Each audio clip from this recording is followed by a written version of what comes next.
I'm excited you're listening to today's episode because you get to meet one of my favorite marketing minds on the planet, Chris L. Davis, who is one of the earliest members of the Leadpages team.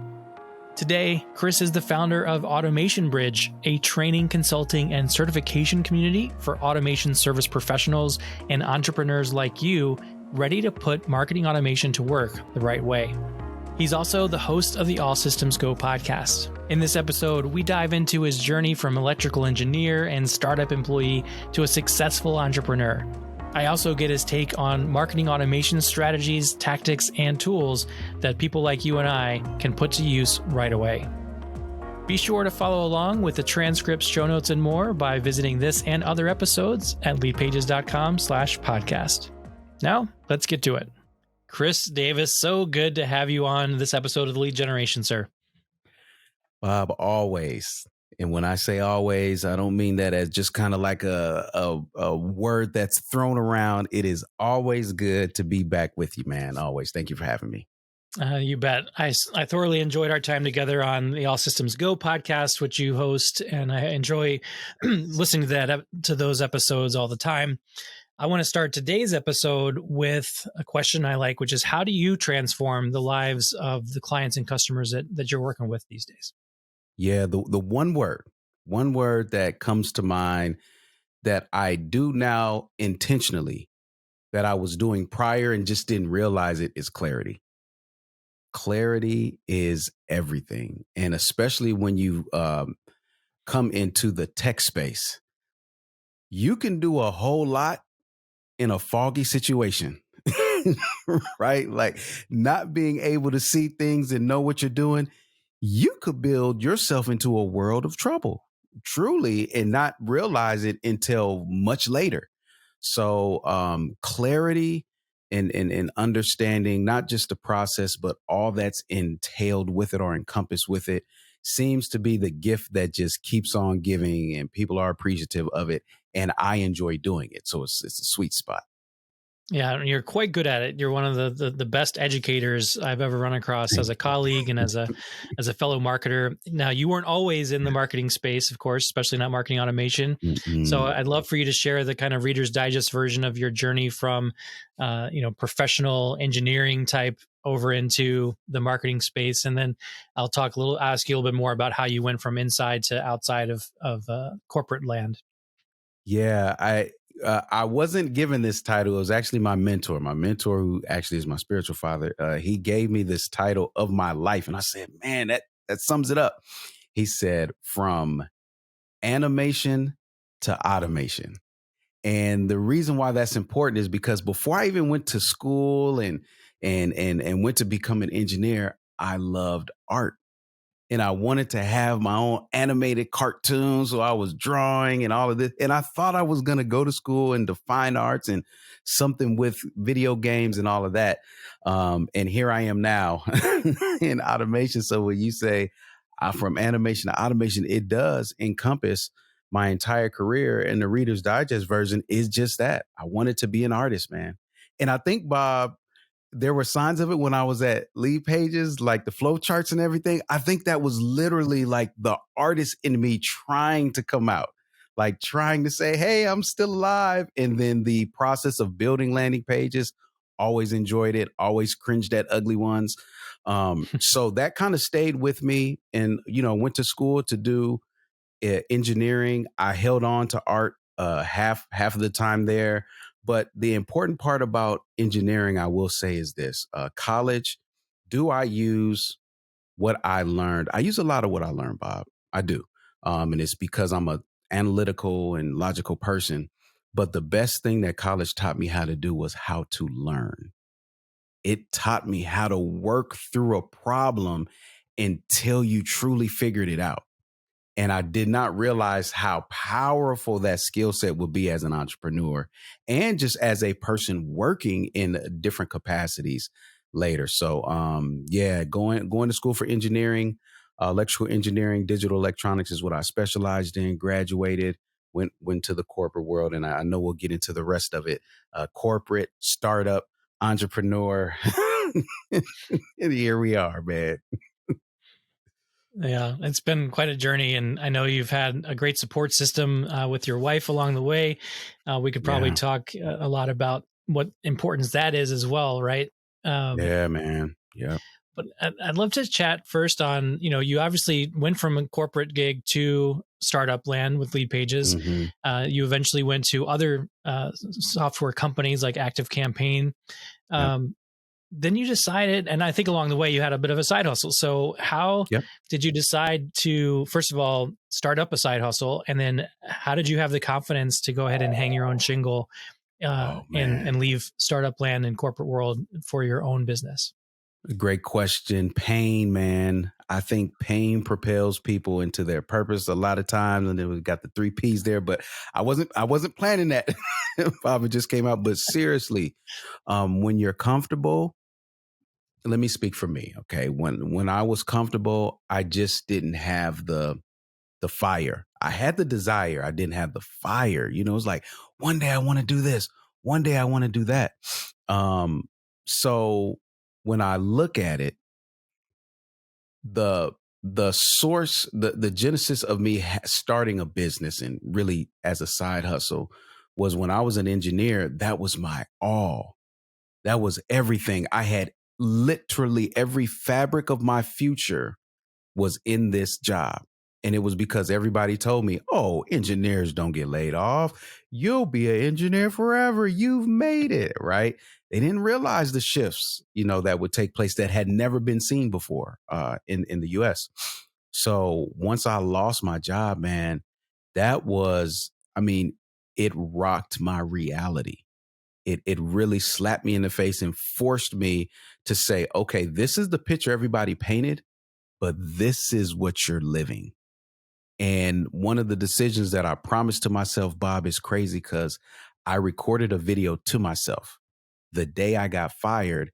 And I watched that video time. I was so the young Chris. Although I was trying to encourage like the future me, I was so distraught, man. It was just raw hopelessness on my face. But the promise that I made to myself is that I would never be one dimensional again when it comes to my streams of revenue.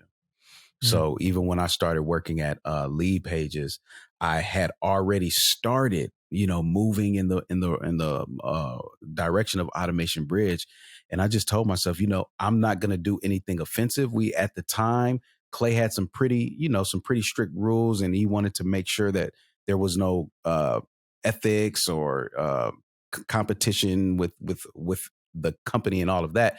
So I wanted to respect that and honor that, but still not like throw my business out. So the source of my business as a side hustle, yeah, it came from the pain, man, of being fired and realizing that, okay, I can never be caught without some means of making money, you know. Mm. Yeah, that had to been scary. And I think we've been seeing in the last couple months in this technology world how many people are having the layoffs happen. Wasn't too long ago that, Yeah. over 11,000 people were let off from Meta, not to mention all the other Yeah. companies who we feel are like solid companies, but Yeah. there's a shift that happens, right? So good on you Absolutely. for Yeah. getting some more foundational work. So how did you decide then that when you left your last job that it was your Mhm. last job? I didn't, man. I thought it was. Hey, here's the funny part, right? I'm at Lockheed Martin. That's where I was working as an engineer. And I'm watching Pat Flynn's and the Brendan Burchards and Jeff Walkers. I mean, they were big time. Jeff Johnson, I believe. Like these were big internet marketers. Derek Halprin. Most of them were using lead pages. Right. So I'm following them and I'm just like, man, there's a way to make money and I don't have to work at this stinking job. So in my head, I'm like, job, you're just in my way. And the minute you're out of here, I'm out of here. I, I would leave if I could right now. And the job was like, hey, Chris, goodbye. And it was like, hold on, time out. I know I said I didn't need you, but come back just for a little bit. So I took that first time. I thought that was it. I said, I'm never going back to the corporate, which I never did, but I'm never working a job, this, and that. But I started doing web development And Bob, let me tell you, I had all the raw skills and talent, man. I can build a website. I can figure out code. I'm an engineer. I could do all of it, and I enjoyed it. The problem was I wasn't making any money, man. I was making Mm. no money. This is literally what led me to Leadpages, because I talked to a friend. He actually was a pastor at the church I was going to. And he said, Chris, you can't keep going at this rate. You're going to have to find some way to make money that doesn't bring you back into the corporate world. He Mm. was like, if you're going to keep going at this rate. So I said, all right, how do I do this? I can work for some entity, but it won't be a corporation. So I did some contracting work, and that lasted about 2 to 3 months, because there was a startup function that I met Clay at. And that's actually where I got the opportunity to come on board with Leadpages. And I remember Clay, we were talking on Skype. It was a Skype interview, man. And mind you, Bob, I am like, you look at my bank account, I'm like, man, I got $2 more. Maybe how do I make this thing stretch? So it was a very, very hard time for me when I was starting at Leadpages, because that contracting gig started putting money back in my pocket. And then 2 months later, right when I was starting to get comfortable, there's that comfort thing. They're like, hey, look, we want you full time. And I'm like, no, I'm not going to do full time. They're like, well, all right, then if we can't have you full time, we don't want you.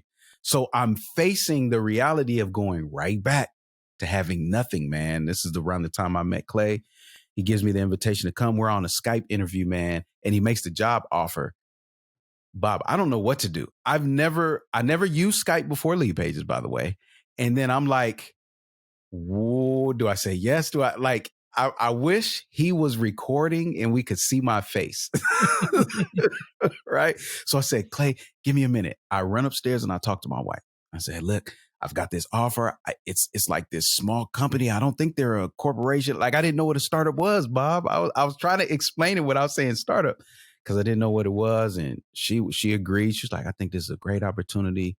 Go for it. So that's what brought me to Leadpages. And let me tell you, man, those years at Leadpages, I call it my marketing boot camp, because when I was working as freelancing as a web developer, the issue was not my skills. The issue was my knowledge in marketing. Mm. I just did not know how to market yet. So thus I didn't have leads. I couldn't convert leads. So I really joined Leadpages team to learn how to market, and it solved all of that, man. That's why I say today, my education on marketing came from Professor Clay.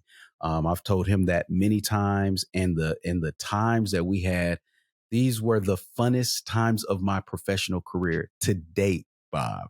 To date, from St. Paul to moving into the new offices in Minneapolis and everything in between.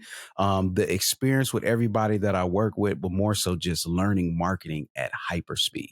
I mean, super hyperspeed. So I didn't know it until Active Campaign, and that exit hurt enough to say, you know what, I'm done with the startup space too, done with the corporate space. Now I'm on my own. So Yeah, awesome. And Automation Bridge has obviously been around since prior, as you mentioned. Um, yeah. what kind of challenges did you see when you decided, that last gig was the last gig, and you're going to do Automation Bridge full time?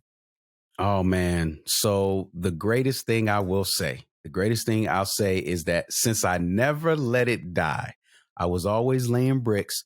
By the time the axe swung my way at Active Campaign, I had a nice client. I had one client that was already paying me a nice retainer. So I had Mm-hmm. some buffer. So I thought I was good, right? Bob, oh my goodness. I did not realize how much healthcare costs when you have Mm. 3 kids and all of those other things that these corporations were taking care of you. That retainer I was living good off of, because it was supplementary to my main income, which was my job. It was getting eaten up like that, man. I'm looking up, I'm like, Yeah. where is my money going? So again, it is one of those scary times. But Bob, I tell you what, man, I feel like I'm the type of person that has always responded well in dire situations, right? If my back's against the wall, it just feels like I just find a way and figure it out.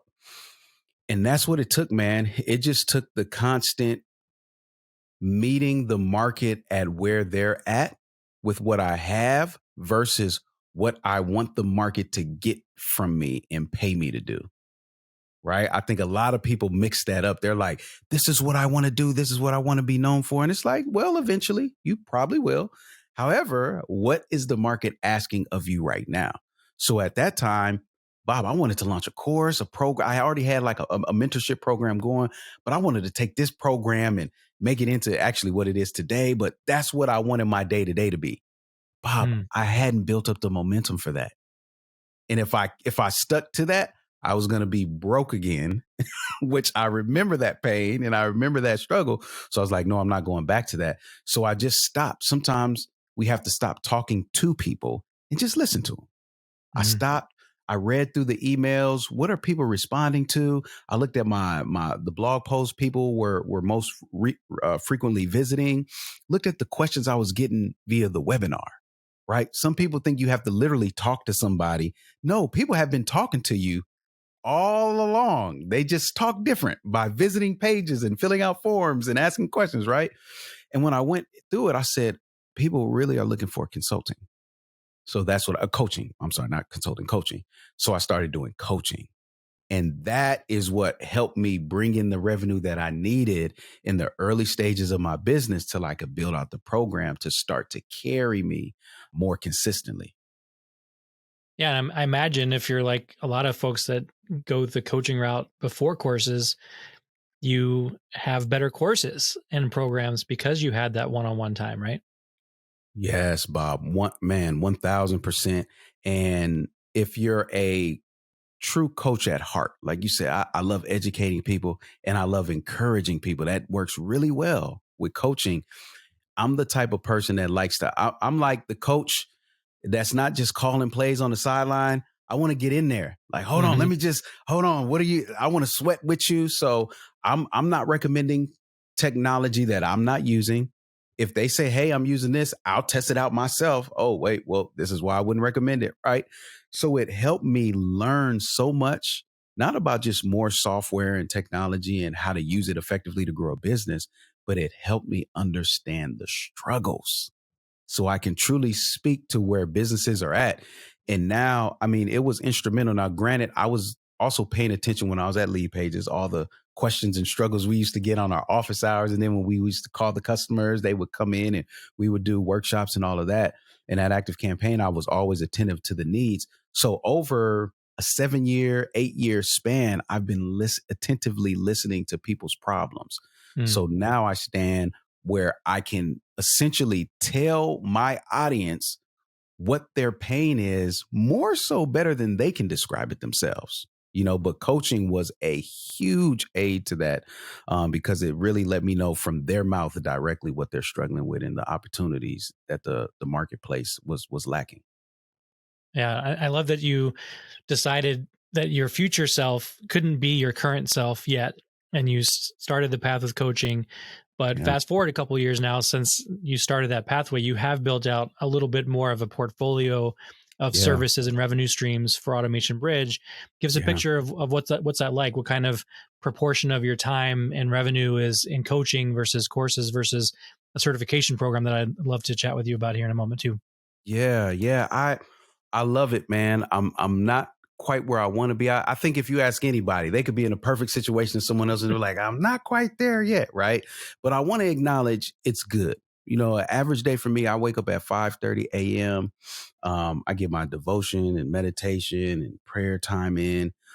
Start working before anybody is sending emails, before anybody's doing anything. So by 9 o'clock, my kids are out the house. I've got a bulk of my work done. And let me be specific, by work, it's the need to do and get to do. The need to do is just empowering my team, making sure that that I'm not the bottleneck, essentially.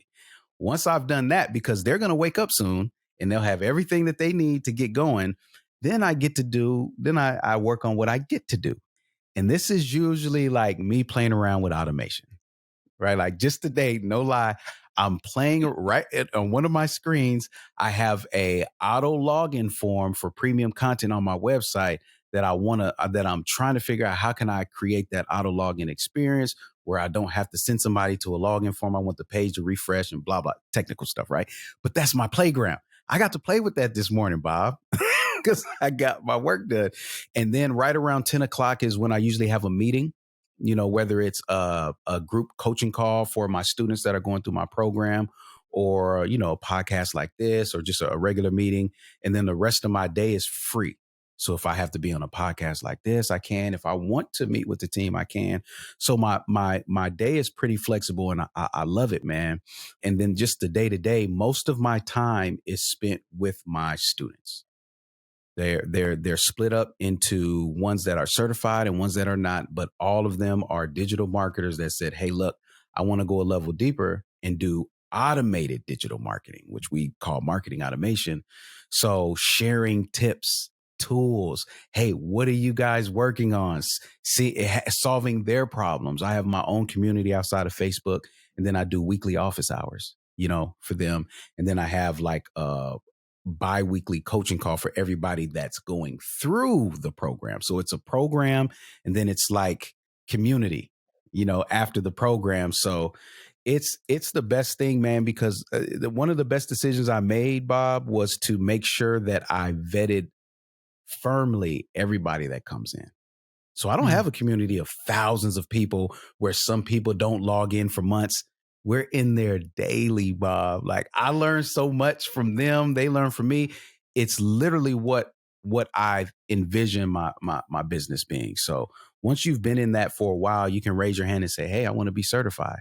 And then they go through another strenuous process, given that I've been through Infusionsoft's process now, Keep. I've been through Entrepreneurship, Leadpages. I was there when we developed our certification. Same with Active Campaign. I knew how to put it together, and it's a great challenge that I've been told. But I wanted to make sure if they have that badge that they can truly be trusted. So I run that quarterly. So between running that quarterly and just the day to day engaging with my community, outside of that, in my free time, I will do some selective consulting for e-commerce companies, because that's been a space kind of like automation just kind of chose me. I'm just natural. I didn't realize it, but I'm naturally good at segmentation and coming up with the data and analytics to help those customers that bought once buy again and again and again for very large databases. So weird, Bob, like databases from 500,000 to 5 million that are using like Klaviyo or Active Campaign. I'm like one of the only people that know how to maintain that size of a database, over time, and get money out of it. I'm like, is this a niche?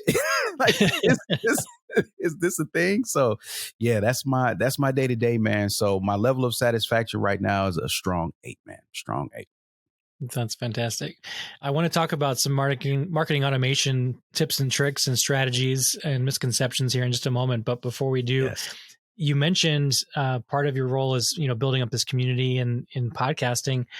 For your All Systems Go, you recently shifted gears a little bit and you've added a premium layer to your podcast. So obviously we'd probably talk for a whole nother episode just about that, but can you give us Yeah. the rundown of why you decided to do that, and how is that different from your free version that you're releasing to the wider public? Yeah, it came out of frustration again.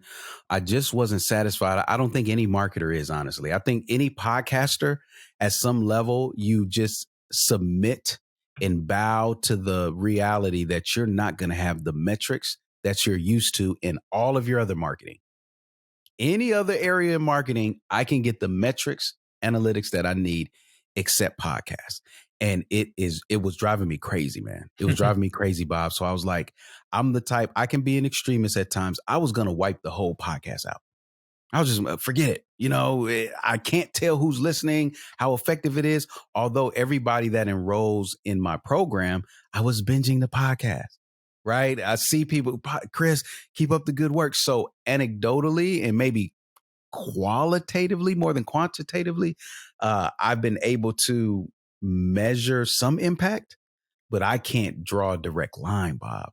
That bothers me, man. Like I would lose sleep over that. So with the emergence and evolution of technology, one of my students, I'm gonna give her a shout out, Karanda, was like, "Hey, Chris, you should check out this platform. They're doing private podcasting." And I was like, "Well, why would I do private podcasting? What's that, Bob?" There's some things you can't unsee. and there's some things that you need to make sure I see. Right? So this was both of those. She pulls it up and shows me the back end at how this thing can integrate with Active Campaign per episode, per number of episodes. All I saw was automation capabilities mixed with analytics. And I couldn't unsee it, Bob. I tried to continue down the path that I knew everybody else was doing. I'm looking, Bob, I'm like, there's not a lot of private podcasting happening. There's not a lot of people doing premium podcasts. You got some Patreon folks, right? And you got like every now and then, but I'm like, so I'm a little nervous, knees knocking a bit, because I'm like, there's some people who have been podcasting twice as long as me, 5 times as long as me, and they're not doing it. Chris, are you about to do something crazy and then you regret it? And I'm just like, look, if anybody should do it, it should be me. And if for any reason, for more automation, for more automation that provides analytics. So I did it, Bob. And I wanted to do it in a way that didn't cannibalize the efforts that I already have in place. So I strategized with my team. And what we came up with is, as of now, whenever this podcast comes out and in the future, I've been able to segment the public. The free version of the podcast is going to be dedicated to guests. Anytime I have a guest on, I'm not ever going to gate that or charge in any way. Guests are free. And as I continue to grow that guest list, we'll just keep pushing out those episodes. But for those of you that have been following the podcast, there are times where I would get on and record the podcast. And there's no way that I can get in front of a microphone and like hold everything back. So sometimes, because it was anonymous, Bob, like these podcasts are just going out to the world, I'd be wanting to say certain things and then I stop. I'm like, no, not that. But now that I can track and I have better insight, the premium version is me being more unfiltered. I give away way more strategies. Like right now, at the time of recording this, I'm going through some of the top tools in my tech stack. You can't find this anywhere else. It's me, what I'm using and why I'm using it. In fact, I released the episode that went the total opposite way that I thought. Usually when someone says, hey, these are the tools that I'm using, they talk about how much I love them. This tool, I talked about how much I hated it. And I was just like, but I can't leave it. I have to stay because all of my data is there. But it was a great episode to just show that you're not going to love all the technology that you use. There's going to be sometimes where you're just going to have to tolerate and endure. And if you're looking for the perfect software all the time, you're never going to have a system in place to actually produce results. So the premium is just me. I just feel a little freer too. Just putting that word premium on it, it feels like I can give more, Bob. I'm naturally a giver, but yeah, so that's how I differentiated the two. And so far, Bob, so good. I have not missed a beat. And the great thing is, listeners get scores. I send those scores over to Active Campaign. And now when people take other actions, I can look at the score and see if the podcast in any way has impacted. I know for someone like you, myself as well, that kind of information is just lights you up, right? It gets you fired up for making new decisions and making new campaigns. Yeah, it does, man. It does. Would you mind sharing the tool that you're using to do your premium? Yeah. Absolutely. And I hope more tools follow suit, but it's called Hello Audio. So helloaudio.fm, I believe, is the website. I think that this technology is early, Bob. And the reason being is because there's another WordPress plugin, not to get too techie, but Castos. I use that for my main podcast because it plugs into WordPress. So my VA that knows how to publish on WordPress doesn't have to use a separate software. She publishes it on WordPress and it pushes it out everywhere else. They added a private feature too, but the problem is they only integrated with ConvertKit. Well, I don't use ConvertKit, so I can't do much with it. So Hello Audio is the one that I'm using now. But, I truly believe that this space is going to heat up. The private podcasting space is going to heat up. It's going to start to open up and make it I think it's a little expensive right now in comparison to some of the other platforms. But for what you get out of it, I'll gladly pay the premium price. Awesome. I want to pause here for just a moment and ask you listening, has this episode already inspired you to want to ramp up your online marketing? Well, you're in luck because we have a special offer for our podcast listeners that will help you make your dream a reality. Get 30% off Leadpages when you start your free trial today. You can build high converting websites and landing pages in minutes or hours, promote your special offers with pop-ups and alert bars, and track your results with in-depth analytics. Go to leadpages.com/TLG30 to save 30% and start building your business. That's leadpages.com/TLG30 to get the deal before time expires. Now, let's get to the second half of the episode.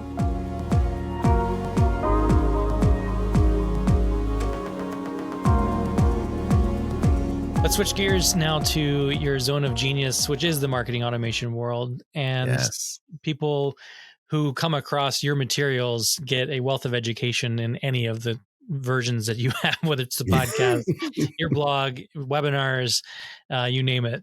So the first thing is that if we're talking to the person who's listening who has some simple automation in place, maybe they have set up a very basic CRM or something like that. Mm-hmm. What are some misconceptions that they may have as they're at that foundational level of what marketing automation should be for them right now versus what it will be eventually? Yeah, I think what happens is, especially early on, it's you get a hit.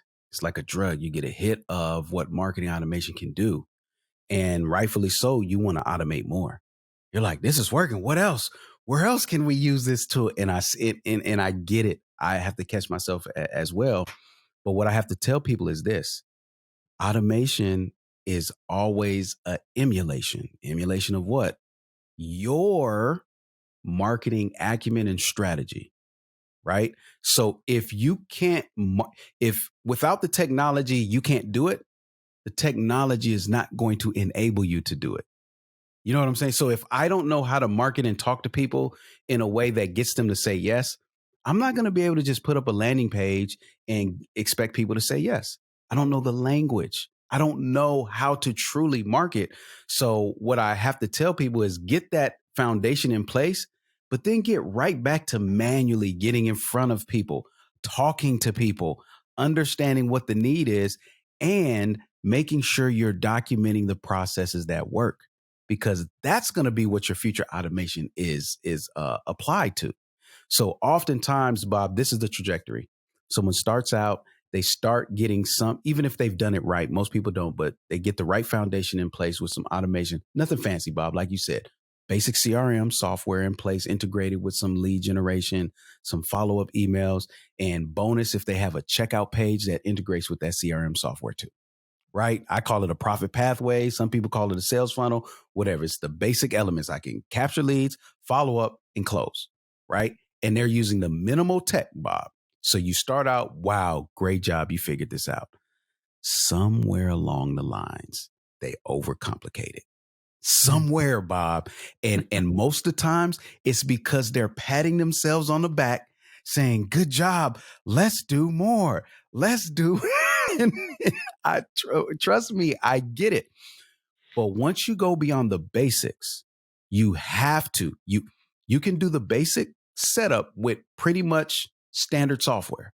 Once you go beyond that, Bob, your software selection has to be correlated to your marketing strategy.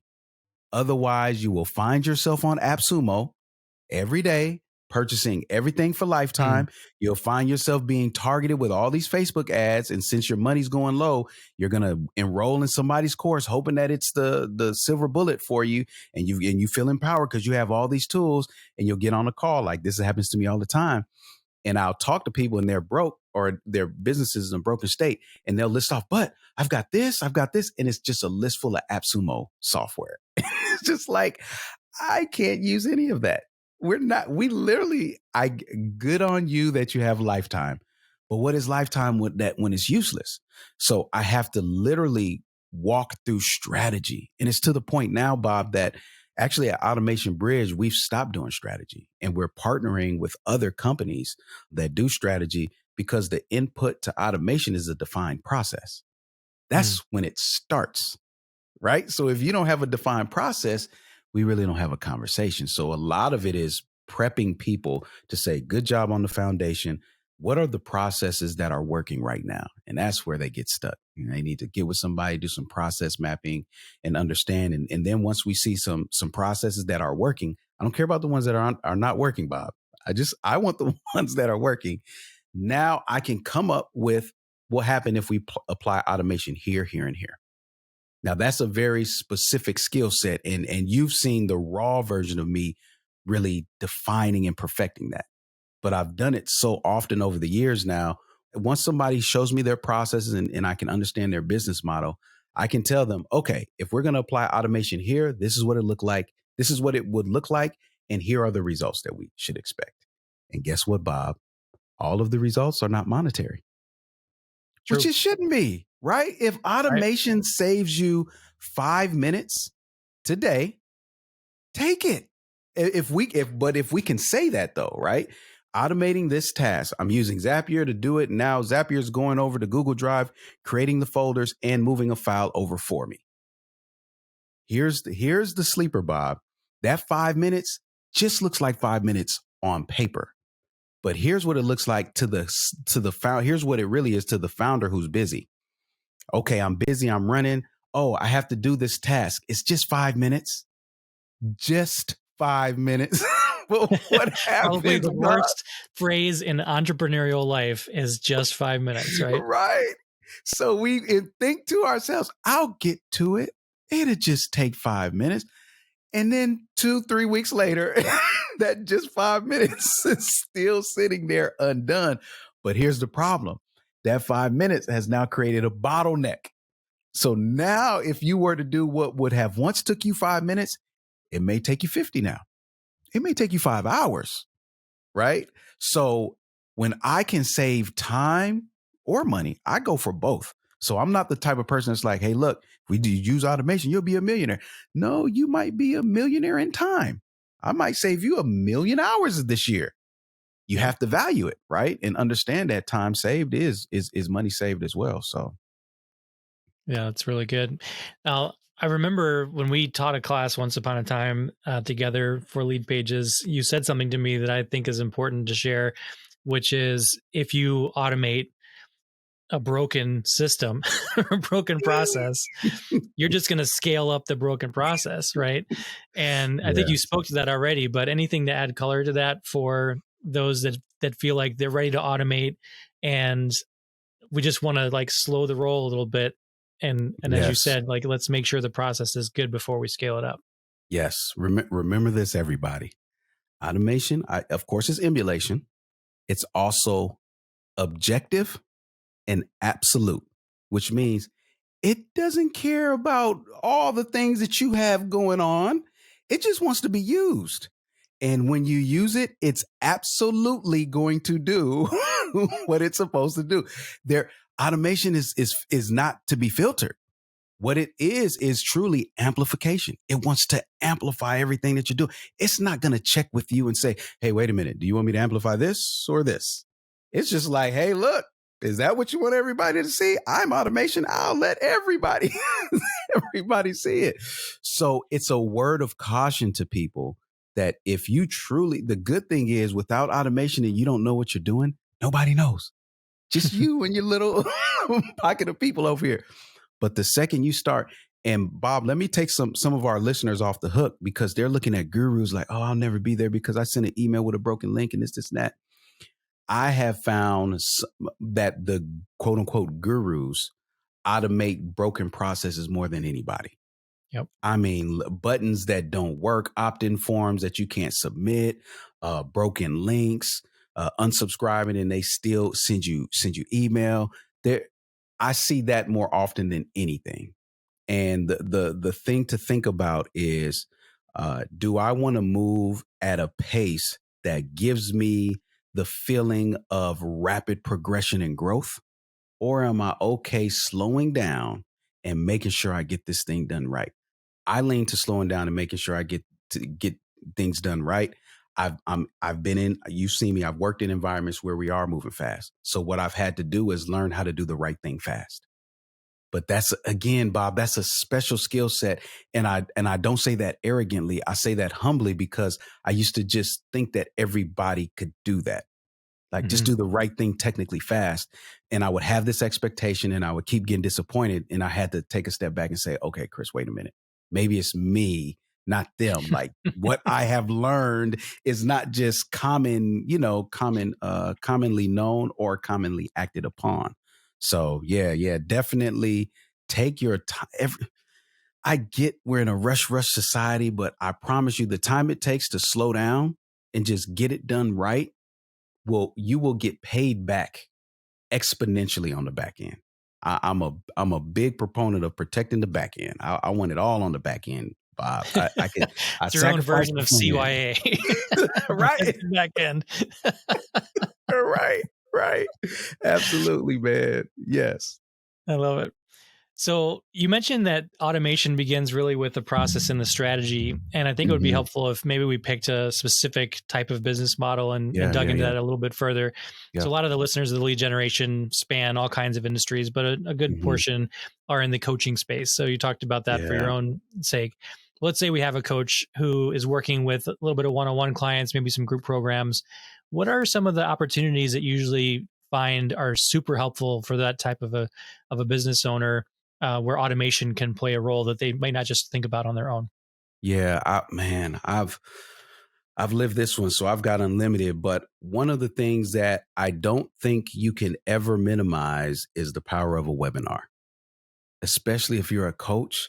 Being able to capture your genius on video and put that in front of people time and time again, it truly is one of the tools that I learned at Leadpages and have used always. You will never catch Chris without a webinar, by the way, everyone. Mm-hmm. There's always going to be some webinar. Now I'm running them live quarterly, but I always have access to an on-demand webinar. Always, Bob. So that's the first thing, because that's going to allow you to speed up the like, know, and trust factor.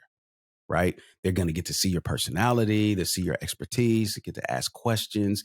And if you're really good, you'll pay attention to their names, call them out by their names, and build relationship on the webinar.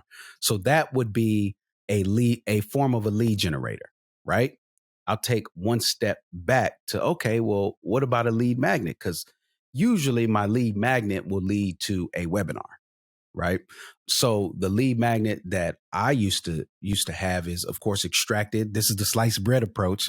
Bob, you're in my program, man. You're in the program. I have the recording of you and I talking about the sliced bread approach as one of the videos in there, man.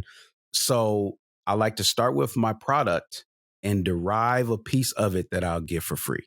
Right. So me as a coach, I was teaching people how to automate.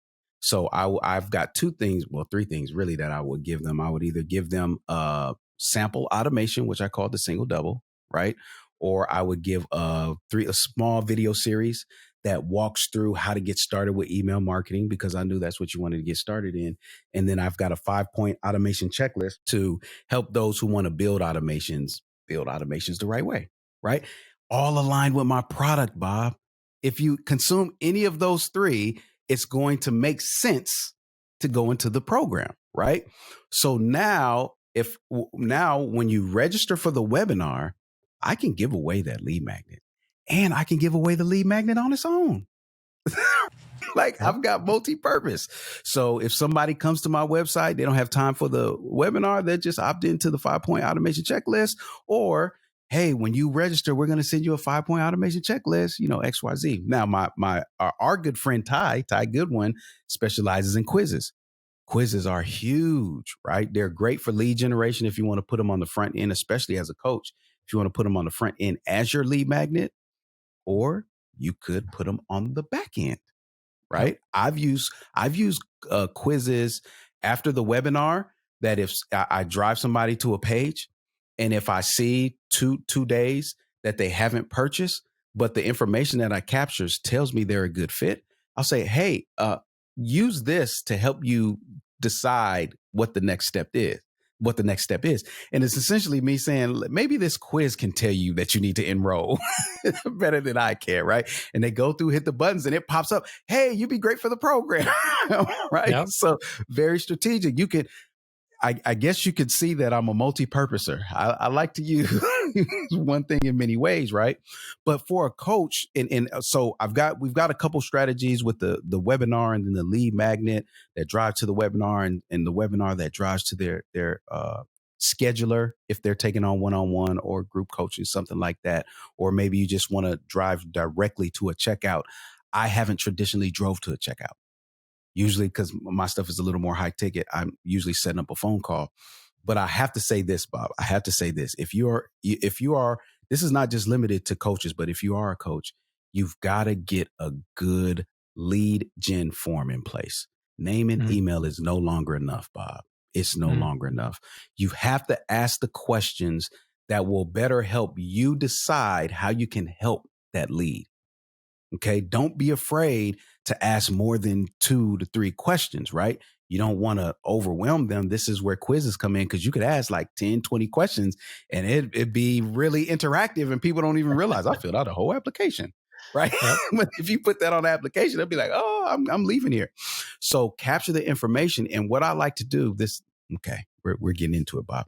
So what I like to do is I use software called Airtable. It's a database software that kind of functions like it looks like a spreadsheet, but I'll store that data in my CRM because it needs to be actionable, right? I need Yep. to take action on it. But CRM software is usually terrible to see data collected across all contacts, especially if it's in a custom field. It's terrible for it, man. It's one of my main gripes with CRM software. Let me say it was never meant to be used like that. So I get it. So I'll run redundancy, put it in my CRM software, and I also put it in Airtable as my database software. Bob, in Airtable, I can filter responses by certain keywords. I Mm, can easily identify trends. If I've got like, let's say 20 submissions, I can fit them all on the screen. And then I can hide custom fields and everything and just look at if I ask the question, since you said yes, watch this, Bob, watch this. Have you had coaching before? Yes or no? They say yes. I just want to look at the responses of everybody that said yes, not one by one. I'm talking about I want to read them back to back to see if I can see a theme. I could easily do that in Airtable, right? And I could do it by month, by time. I can do all kind of filtering. Oh my goodness. For somebody who wants to get the most coaches are not going to have over 5,000 or 10,000 active leads in their database. So if you want to get the most out of a small database like that, that changes the game, man. But you got to collect the information. Then you got to yep. know how to get it into it. But once it's there, Bob, it's a field day, man. Every Friday, it's like popcorn. Everybody's going to the movies. I'm like, hold on, let me let me look at my data real quick. Okay, and you're just looking for trends. You're really trying to understand your customer avatar. That's really who you're trying to understand, so you can inform your copy, inform your marketing, and be sharper, be faster, be more efficient. That's awesome. Like I said, we could dive into this for entire episodes, entire courses. This is just a taste of all the Yes, things that are in your brain. So I appreciate you sharing with this particular model. absolutely. And I love the ideas of, you can use something like Leadpages to collect that initial email address, name. On the thank you page, you give them like a type form, ask more questions, other quiz There software, you go. and you zap everything over to Airtable. I haven't done that part yet, but that's a pretty cool next level step. Are there other Yes. tools that you're finding these days? We've already talked about Hello Audio. We've talked about Hmm. Airtable. Obviously, Leadpages is something you've used. Active Campaign, something you've used. Any other like kind of cool thing that maybe isn't on everybody's radar yet? Yeah, Airtable is probably the newest tool that that has grown extremely sticky with me. I also I love form software, man. It's become my new thing, Bob, because so many people struggle with capturing like real good information. And there's like there's a strategy in building a form that converts. I didn't Yep. realize it, right? Like my thing is you never want to ask somebody the same thing. If I know your name, Bob, and I say, hey, Bob, what's your name? I immediately eliminated any progress I made into making you feel like we are connected. So I like to do that on forms. So I love messing with form software that allows me to pre-populate fields from the URL, hide fields when they're pre-populated. So some of the software that I've been playing around with lately that does that, Thrive Themes, I'm a big fan of their suite and how they're moving around right now. But Jotform is it's my go-to software, man. I have a podcast, the premium podcast. I have a whole list of Jotform. Oh, how I love thee. Let me count the ways. And the main reason, Bob, is this. I can't remember when they did this, Bob. I can't remember. But they essentially like emulated Zapier inside the platform. So right in Jotform, I can integrate with Airtable, ActiveCampaign. I can do all that without leaving, and I can integrate with multiple platforms in one form. Super powerful stuff, man. And then for my techie nerds out there, if you don't know this, you absolutely should know this and should be knowing this. No shame, no. Guess what, Bob? I just started using it this year.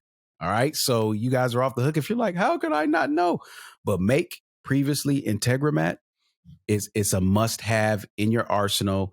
If you are doing automated marketing in any way, you cannot, I repeat, nothing against Zapier. You cannot rely on just Zapier. There are certain applications that Zapier just is not the best for. Mm. And you're going to need a secondary third party broker tool to get the information over. And I know people are like, I've got Zapier, so can I do it? 90% maybe of the time you can do it in Zapier, but they're just, you automate enough, man, and you come across a use case that seems so simple, Bob. It's like, oh yeah, we'll just use Zapier. Wait a minute, I can't use Zapier. So then it's like, oh, client, it can't be done. Yes, it can. Yes, it can be done. Look at Make and look at look at what they can do in there. So those are the main ones that I would say if anybody were to just pick a tool up that I mentioned and it will probably fit in their existing stack. Those are the ones. Yeah, absolutely. Very cool. Well, as we wrap up today, Chris, I like to have people share, one, how can we learn more from you? But also, is there a mantra, a saying, a thought, a quote that you like to tell yourself whenever you might run up into a roadblock that gets you through to the other side as an entrepreneur? Oh yeah. So what I'm a critical thinker. I'm a judge personality, which means I'm always assessing. My mind is always going. And the thing that I have to tell myself, Bob, man, this is a great question because I literally have to tell myself this daily, not just professionally, personally, in my marriage, just everywhere, Bob.